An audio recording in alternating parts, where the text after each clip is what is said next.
Destination Labo, c'est une opération qui permet aux lycéens de la région de venir découvrir les métiers de la recherche et surtout de rentrer dans les laboratoires et éventuellement même de toucher les équipements, de toucher les appareillages et de faire des manipulations. L'INSERM, c'est le seul institut national qui est entièrement consacré à la recherche sur la santé humaine. Et parmi ces missions, il y a l'information au public, l'information aux citoyens. Du coup, Destination Labo, ça trouve pleinement sa place dans les missions de l'INSERM. J'espère qu'on va réussir à leur permettre de démystifier la recherche. Ils vont voir des gens, ils vont toucher des choses.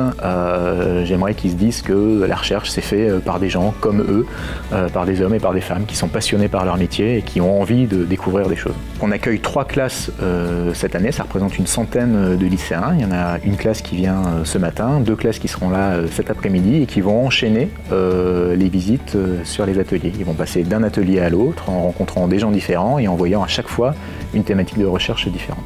Ils vont visiter les laboratoires avec des chercheurs, avec des techniciens, parfois même avec des étudiants, puisque les métiers de la recherche sont très variés et chacun va pouvoir montrer ce qu'il fait dans son équipe et dans son laboratoire.